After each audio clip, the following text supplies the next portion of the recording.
Assalamualaikum warahmatullahi wabarakatuh. Alhamdulillahirabbil alamin. Wassalatu wassalamu ala asrofil anbiya'i wal mursalin wa ala alihi wa sahbihi ajma'in, amma ba'du. Puja dan puji syukur kita panjatkan kehadirat Allah Subhanahu wa taala yang telah memberikan taufik, hidayahnya dan kesehatan kepada kita semua. Sholawat serta salam tak lupa kita hadiahkan kepada junjungan Nabi Muhammad SAW yang syafaatnya kita harapkan di akhir nanti. Amin amin ya rabbal alamin. Yang saya hormati yaitu dosen pengampu mata kuliah hadis, yaitu Ibu Nurfadilah Syam MAG, dan teman-teman sekalian. Di sini kami akan membahas tentang syarat-syarat seorang perawi dan proses transmisi. Saya Hafizah Sirrahma Wulandari sebagai moderator dan pemateri, Dinda Hamonangan Lubis sebagai pemateri, dan Dini Nurbaiti Hasibuan sebagai pemateri. Langsung saja untuk materi yang pertama akan dibahas oleh Dini Nurbaiti Hasibuan. Kepada Dini kami persilahkan. Syarat dalam penerimaan hadis atau tahammul. Tahammul artinya menanggung, membawa, atau biasanya diterjemahkan menerima menurut bahasanya. Menurut istilah tahammul, entah bagaimana menerima atau memperoleh hadis dari syekh atau guru. Para ulama ahli hadis mengistilahkan menerima dan mendengar suatu periwayatan hadis dari seorang guru dengan menggunakan beberapa metode penerimaan hadis dengan istilah al-tahammul. Menurut pandangan yang sahih, tidak ada syarat bagi Islam dan balik dalam menerima hadis, tetapi mengandung Islam dan balik dalam penyampaiannya, begitupun sebaliknya.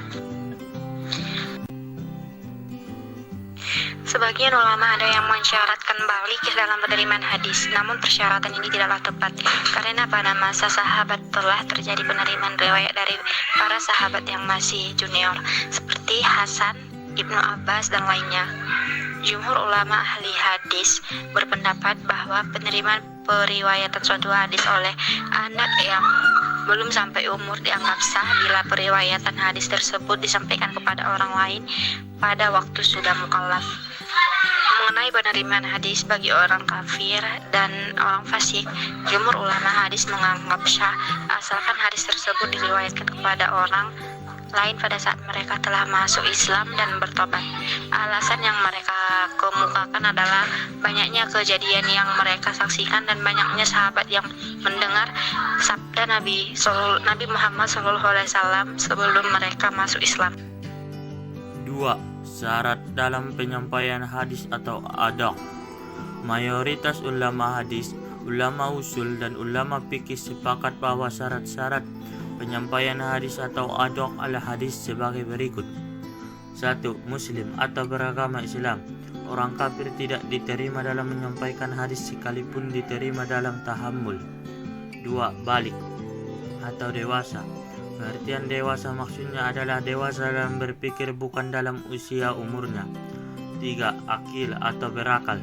Syarat berakal sangat penting dalam penyampaian hadis karena hanya orang berakal yang mampu membawa amanah hadis dengan baik. 4.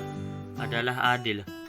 Adil adalah suatu sifat pribadi takwa, menghindari perbuatan dosa dan menjaga kehormatan dirinya, menjauhi dosa-dosa besar dan kecil seperti mencuri minuman dan lain-lain.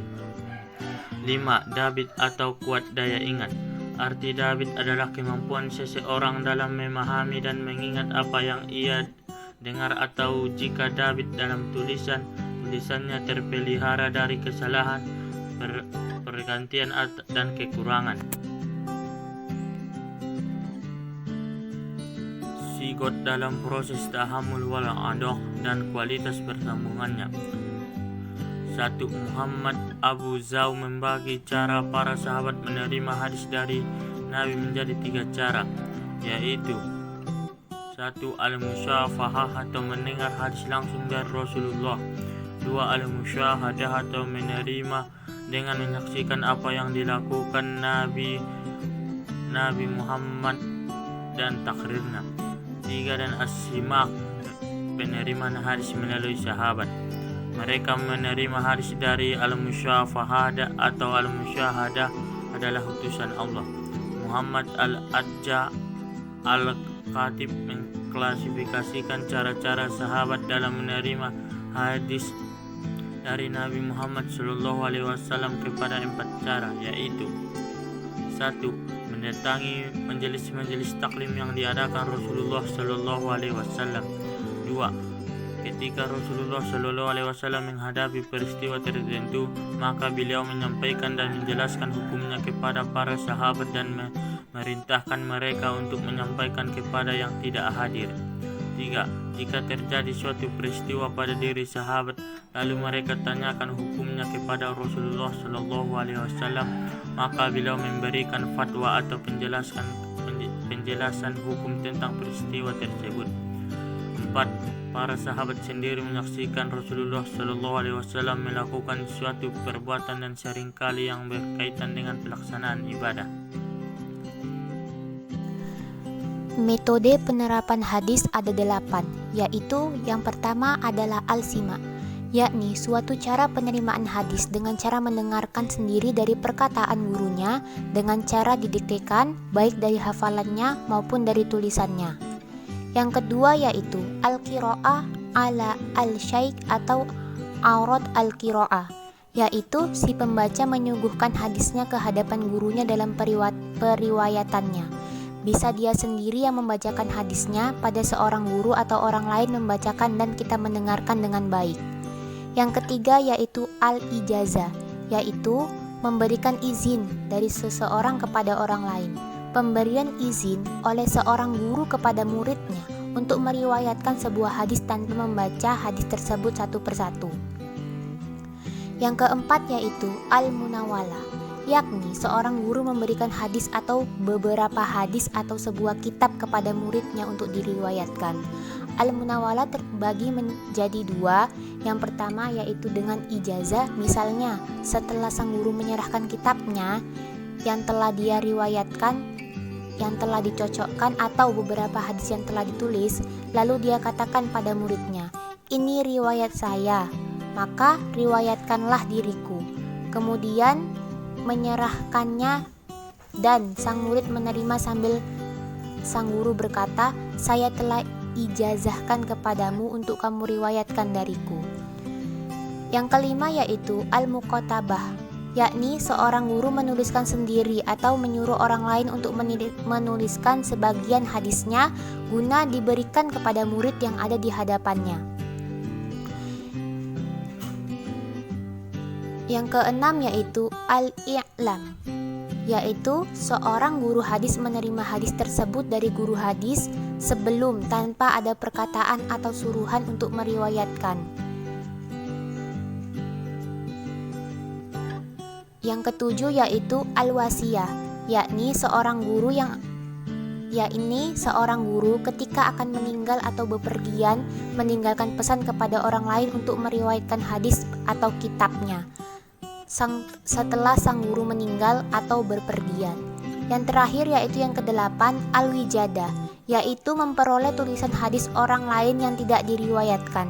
Cara ini biasanya dilakukan murid dengan cara seorang murid menemukan buku hadis orang lain tanpa rekomendasi perizinan untuk meriwayatkan di bawah bimbingan dan kewenang seseorang. Kesimpulan ta'ammul artinya menanggung, membawa atau biasanya diterjemahkan menerima menurut bahasanya. Menurut istilahnya ta'ammul tentang bagaimana menerima atau memperoleh hadis dari syekh atau guru.